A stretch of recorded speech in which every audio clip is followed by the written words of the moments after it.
നമ്മുടെ ടിനി ടോം റിലേറ്റഡ് ആയിട്ട് കുറേ ട്രോളുകൾ കണ്ടട ഇന്നലെ മുതൽ ഇങ്ങനെ ചെറുതായിട്ട് കണ്ടു തുടങ്ങിയെങ്കിൽ ഇന്ന് എല്ലാ ട്രോൾ പേജുകളിലും താരം ടിനി ടോം ആണ്. കുറച്ചു കാലത്തിന് ശേഷമാണ് ടിനി ടോം ട്രോൾ പേജുകളിൽ സജീവമായിട്ട് വരുന്നത്. ഇതിനു മുമ്പ് നമ്മുടെ ലൈം ടീ ആയിരുന്നു. ഓക്കെ, ബാലചേട്ടൻ, ടിനി ടോം, പിഷാരടി, ആ ഒരു ആ ഒരു സംഗതിയിലായിരുന്നു ടിനി ടോം കയറിയിട്ടുണ്ടായിരുന്നത്. പിന്നെ അതിനു മുമ്പ് ടിനി ടോം ആക്ച്വലി ഇപ്പം എന്ത് റീസണിലാണോ ട്രോൾ കയറിയില്ല അതേ റീസണിൽ ട്രോളിൽ കയറിയ ഒരാളായിരുന്നു. അതായത് അങ്ങേര് ഏതൊരു സൂപ്പർ സ്റ്റാറിൻ്റെയോ അല്ലെങ്കിൽ ഏതൊരു ഫിലിം ലൈക്ക് നോർമൽ ആക്ടറിൻ്റെ ഒക്കെ ശബ്ദം അനുകരിക്കുന്ന സമയത്ത് അത് മൂപ്പരുടെ ശബ്ദം തന്നെ. മമ്മൂട്ടീൻ്റെ ശബ്ദം എടുത്താലും അത് ടിനി ടോമിൻ്റെ ശബ്ദമാണ്. മോഹൻലാലിൻ്റെ ശബ്ദം എടുത്താലും അത് ടിനി ടോമിൻ്റെ ശബ്ദമാണ്. സുരേഷ് ഗോപിൻ്റെ എടുത്താലും അത് ടിനി ടോമിൻ്റെ ശബ്ദമാണ്. സോ ആ ഒരു സംഗതി വെച്ചിട്ടാണ് ആക്ച്വലി ടിനി ടോം ഫസ്റ്റ് ഞാൻ കുറച്ചു കാലം മുമ്പ് ഇങ്ങനെ അതിഭയങ്കരമായിട്ടുള്ള ട്രോളുകൾ കണ്ടിട്ടുണ്ടായിരുന്നു. പിന്നെ അതൊന്നും ഇങ്ങനെ കുറഞ്ഞു. അതിനുശേഷം വീണ്ടും ആ ഒരു ബെൽറ്റ് പൃഥ്വിരാജ് ആ സ്ഥാനത്തിൽ വീണ്ടും വന്നു. വീണ്ടും ഇതാ സെയിം തിങ്. ഇന്നലെ നമ്മുടെ ബിലാൽ, അറിയാലോ, മലയാളികൾ ഇങ്ങനെ കാത്തിരിക്കുകയാണ് എപ്പോൾ വരും ബിഗ് ബീൻ്റെ അടുത്ത പാർട്ട് ബിലാലിക്ക എന്നൊക്കെ പറഞ്ഞിരിക്കുമ്പോൾ അങ്ങേരുടെ ഒരു സ്റ്റേജിൽ അങ്ങേര് ബിലാൽ എടുത്ത്. ഓക്കെ, അപ്പോൾ ബിലാൽ എടുത്തപ്പോൾ മുതൽ തുടങ്ങിയ ട്രോളാണ്. അപ്പോൾ അതിങ്ങനെ കുറേ ട്രോൾ പേജുകൾ ഇട്ടിട്ടുണ്ട്.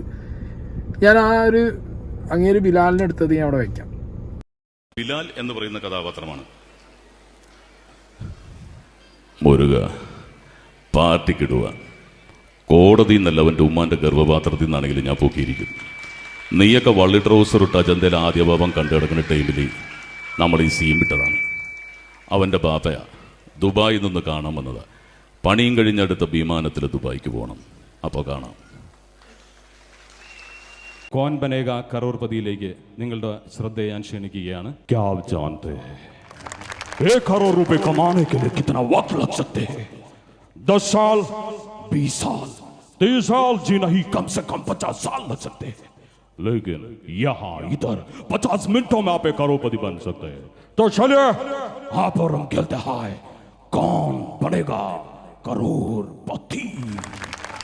ഇതേ പരിപാടി തന്നെ ഷാറുഖ് ഖാൻ അവതരിപ്പിച്ചു. അതെങ്ങനെയായിരുന്നു?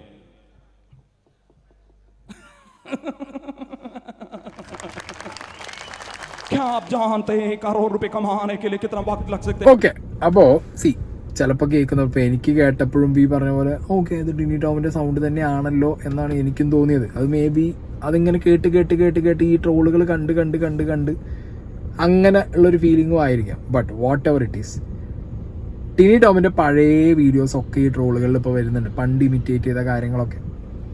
ബട്ട് എനിക്ക് എവിടെയോ ആ മനുഷ്യനോട് ഭയങ്കര റെസ്പെക്റ്റ് തോന്നുന്നു ഈ ഒരു കേസിൽ.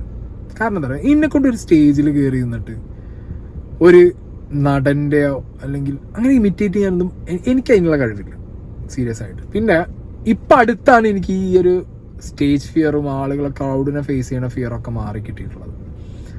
ഇങ്ങനെ എത്രയോ വർഷങ്ങളായിട്ട് പല സ്റ്റേജുകളിൽ ഇങ്ങനെ പരിപാടികളൊക്കെ അവതരിപ്പിച്ച് അങ്ങനെ മോൾഡ് ചെയ്ത് അതിൽ നിന്ന് വളർന്ന് സിനിമയിലെത്തി, സിനിമയിൽ നല്ല നല്ല ക്യാരക്ടേഴ്സ് ചെയ്ത് ടിനി ടോം എന്ന് പറയുമ്പോൾ തന്നെ മലയാളികളെ നമ്മളെ ഒരുപാട് അങ്ങേര് ചിരിപ്പിച്ചിട്ടുണ്ട്.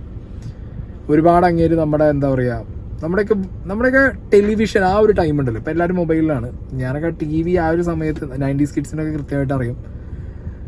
ആ ഒരു ഭയങ്കര ഗിന്നസ് പക്രു, ടിനി ടോം, അതൊക്കെ ഒരു കോംബോ ആയിരുന്നു ഒരു ടൈമിൽ ഭയങ്കരമായിട്ട്. റിയാലിറ്റി ഷോസിൻ്റെ ഒക്കെ തുടക്കത്തിലൊക്കെ ഇവരൊക്കെ ഭയങ്കരമായിട്ട് ആ ഒരു വാല്യൂ ഉള്ള, ഭയങ്കര എന്താ പറയുക, ഒരു വാല്യൂ ഉള്ള ആളുകളായിരുന്നു. കോമഡിയിൽ തന്നെ ഭയങ്കര വാല്യൂ ഉള്ള ആളുകളാണ്. ഇപ്പോഴും അവർക്ക് ഭയങ്കര വാല്യൂ ഉണ്ട്. പക്ഷെ സ്റ്റിൽ ഇപ്പോഴത്തെ ജനറേഷന് ഇപ്പോൾ പെട്ടെന്ന് ഒരാൾ വന്നിട്ട് ഒരു മോഹൻലാലിനെയും മമ്മൂട്ടിനെയും ഇമിറ്റേറ്റ് ചെയ്യുമ്പോൾ ഇപ്പം അത്ര അങ്ങോട്ട് ആളുകൾ അതിലേക്ക്, ഇപ്പോൾ മാജിക്കിനെ പറഞ്ഞ പോലെയാണ്. ഇപ്പോഴത്തെ ജനറേഷനിലെ ആളുകൾക്ക് മാജിക് എന്താ ട്രിക്കൊക്കെ റിവീൽ ആയല്ലോ, അതുകൊണ്ട് ഇനി മാജിക് കാണാനൊന്നും വലിയ താല്പര്യമൊന്നും കാണൂല, അങ്ങനെ വാവ് എന്നുള്ള ഫീലിംഗ് ഒന്നും വരില്ല. അതുപോലെ തന്നെയാണ് ഇപ്പോൾ പെട്ടെന്ന് ഒരാൾ വന്നിട്ട് ഒരു ശബ്ദം ഇമിറ്റേറ്റ് ചെയ്യുമ്പോഴും നമുക്കൊരു വാവ് സാധനം കിട്ടണം എന്നുണ്ടെങ്കിൽ അത്രയും പെർഫെക്റ്റ് ആണ്. അത്രയും, കാരണം കേട്ട് നമ്മളിത് ഭയങ്കരമായിട്ട് ഇത് പഠിച്ചു പോയി ആളുകൾ. നമുക്ക് കാരണം നമ്പർ ഓഫ് ആളുകൾ ഇപ്പോൾ ഇമിറ്റേറ്റ് ചെയ്ത എത്രയോ ഈ ജനറേഷനിൽ കടന്നു പോയി വന്നിട്ടുണ്ട്. അപ്പോൾ പുതിയ എന്തെങ്കിലുമൊക്കെ വരണം, അല്ലെങ്കിൽ പുതിയ നടന്മാരൊക്കെ ഇമിറ്റേറ്റ് ചെയ്യുന്നതാണെന്നുണ്ടെങ്കിൽ ഫൈൻ. കാരണം മോഹൻലാലിനെയും മമ്മൂട്ടിനെയൊക്കെ ഇമിറ്റേറ്റ് ചെയ്യുന്നവരുടെ pure of the purest version നമ്മൾ കണ്ടിട്ടുണ്ട്. ലാലേട്ടനെയും മമ്മൂക്കാൻ്റെയൊക്കെ ഏറ്റവും പ്യുവറായിട്ട് ഇമിറ്റേറ്റ് ചെയ്യുന്ന കുറേ ശബ്ദങ്ങളൊക്കെ നമ്മൾ കേട്ടിട്ടുണ്ട്. നമ്മളെ മഹേഷ് കുഞ്ഞുമോനൊക്കെ ഭയങ്കരമാണ്. സോ അങ്ങനെയൊക്കെയുള്ള ആളുകൾ നമ്മുടെ മുന്നിലുള്ളപ്പോൾ ചിലപ്പോൾ ഈ ഒരു ടിനി ടോമിൻ്റെ ആ ഒരു സാധനം നമുക്ക് ട്രോൾ മെറ്റീരിയലായിട്ട് തോന്നാം. ബട്ട് സ്റ്റിൽ ഞാൻ പറയുന്നത് എന്താണെന്ന് വെച്ച് കഴിഞ്ഞാൽ അങ്ങേരെ ട്രോളുന്നതൊക്കെ പിന്നെ ഒരു സെൻസിൽ അങ്ങനെ അത് അങ്ങേരും അങ്ങനെ തന്നെ എടുക്കുന്നുണ്ടാവുള്ളൂ. പക്ഷേ കമൻറ്റ് സെക്ഷനകത്ത് ഭയങ്കര മോശമായിട്ട് ഇങ്ങനെ കളിയാക്കുന്നുണ്ട്. അതിനോട് എനിക്ക് എന്തോ അത് കണ്ടു കഴിഞ്ഞപ്പോൾ എന്തൊരു ബാഡ് വൈബ് അടിച്ചാണ്. കാരണം ഞാൻ ഇതിനു മുമ്പ് അങ്ങനെ കുറേ വീഡിയോ ചെയ്തിട്ടുണ്ട്. പക്ഷേ സീരിയസ്ലി ദിസ് ഈസ് ലൈക്ക് എന്താ പറയുക, ആ മനുഷ്യനൊക്കെ ഈ ഒരു കാര്യം ചെയ്തിട്ട് തന്നെയാണ് മലയാളികളുടെ മനസ്സിലേക്ക് വന്നതും. നമ്മുടെ ഇടയിൽ ഇപ്പോൾ ഒരു കോമഡി എന്നൊക്കെ പറയുമ്പോഴത്തേക്ക് നമുക്ക് ഫസ്റ്റ് വരുന്ന കുറേ മുഖങ്ങളിൽ ഒരാളാണ് ടിനി ടോം. അതല്ലാന്ന് മലയാളികൾക്ക് പറയാൻ പറ്റില്ല.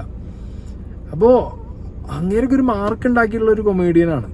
ഓക്കെ, ഇതിപ്പോൾ ഈ എ ഒക്കെ വന്നുകൊണ്ട് പിന്നെ ഈ ശബ്ദമൊക്കെ പറയാലോ, ശബ്ദാനുകരണമൊക്കെ ഇപ്പോൾ എ കൊണ്ടുപോയി. ആർട്ടിഫിഷ്യൽ ഇൻ്റലിജൻസ് വെച്ച് പാട്ട് വരെ മോദിയും പിണറായിയും വരെ പാടാൻ തുടങ്ങിയ കാലമാണ്.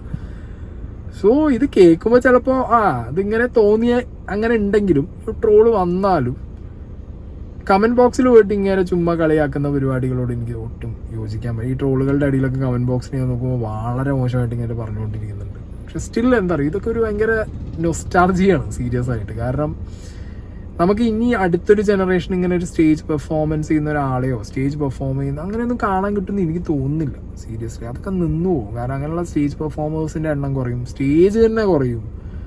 ഇപ്പം തന്നെ അറിയാലോ, ഏതെങ്കിലും ഒരു ഉത്സവപ്പറമ്പ് കിട്ടണം, അവിടെയാണ് ഒരു സ്റ്റേജ് വരിക. അവിടെ ആകുമ്പോൾ ചിലപ്പോൾ വളരെ മിനിമം ആയിട്ടുള്ള ആളുകളെ ചിലപ്പോൾ ഇപ്പോൾ ഇങ്ങനത്തെ സൗണ്ടുകൾ ഇമിറ്റേറ്റ് ചെയ്യുന്നുണ്ടാവുള്ളൂ. അല്ലെങ്കിൽ ക്യാരക്ടേഴ്സ് അറിയാലോ, മോഹൻലാലിൻ്റെയും മമ്മൂട്ടിയുടെ ഫിഗർ ചെയ്യുന്ന ആളുകൾ അവരൊന്നും കാണാനേ ഇല്ല ഇപ്പം നമുക്ക്. ലൈക്ക് അവരൊക്കെ ട്രഷർ പോലെയായി, കാണാൻ കിട്ടുന്നില്ല. അപ്പോൾ അങ്ങനത്തെ ഒരു സ്റ്റേജിൽ ഞാൻ പറയുമ്പോൾ എനിക്കെന്തോ ടിനി ടോമിൻ്റെ ട്രോള് കണ്ടപ്പോൾ അത്രത്തോളം അങ്ങോട്ട് കമൻറ്റ് ട്രോൾ ഇറ്റ്സ് ഫൈൻ, പിന്നെ അത് ആ സെൻസിലെടുക്കാം. പക്ഷേ ഈ കമൻറ്റ് ബോക്സിൽ ഇങ്ങനെ വിളിക്കണ വിളിയടേ. കാരണം ഞാൻ അപ്പോഴും അത് ആലോചിച്ചു. കാരണം ഇന്നെ കൊണ്ട് നടക്കൂല. ഞാനൊക്കെ പണ്ട് മറ്റേ ജനാർദ്ദനൻ ചേട്ടൻ്റെ ശബ്ദം എടുക്കാൻ നോക്കിയിരുന്നു, അതൊക്കെ പെട്ടെന്ന് കിട്ടുമല്ലോ. എടാ പൊന്നപ്പാ, നമ്മൾ ട്രൈ ചെയ്യൂലോടെ, നമ്മളെ കൊണ്ടേ നടക്കൂല. പിന്നെന്താ പറയുക, അങ്ങേരുടെയൊക്കെ ആ ഒരു വിൽ പവറും ഗട്ട്സും ആലോചിച്ച് നോക്കും നിങ്ങൾ. സംഗതി അങ്ങേര് ഏത് സ്റ്റേജ് കിട്ടിയിട്ട് അങ്ങേരോട് മമ്മൂട്ടീനെ പറയാൻ പറഞ്ഞാൽ അങ്ങനെ മമ്മൂട്ടീനെ പറയും, മോഹൻലാലെ പറയുമ്പോൾ മോഹൻലാലെ പറയും. ഇപ്പോൾ ജോബാണ്, അവൻ്റെ പ്രൊഫഷനാണെന്ന് പറയുന്നവരുണ്ടാവും. അങ്ങനെ പ്രൊഫഷനായിട്ടും സക്സസ് ആവാത്ത എത്രയോ പേരുണ്ട്. സോ ഈ സക്സസ്ഫുൾ ആണ് അങ്ങേര്. ഇതൊക്കെ ചെയ്തിട്ടാണല്ലോ സക്സസ് ആയത്.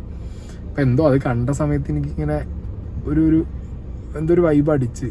ഓക്കെ, അതുകൊണ്ടാണ് ഈ ഒരു സംഗതി ചെയ്തത്. കാരണം കണ്ടിന്യൂസ് ഞാൻ മൂപ്പരെ ട്രോളാണ് ഇപ്പോൾ കണ്ടുകൊണ്ടിരിക്കുന്നത്. മൂപ്പര് മൊത്തം ട്രോളിൽ കയറിക്കൊണ്ടിരിക്കുക.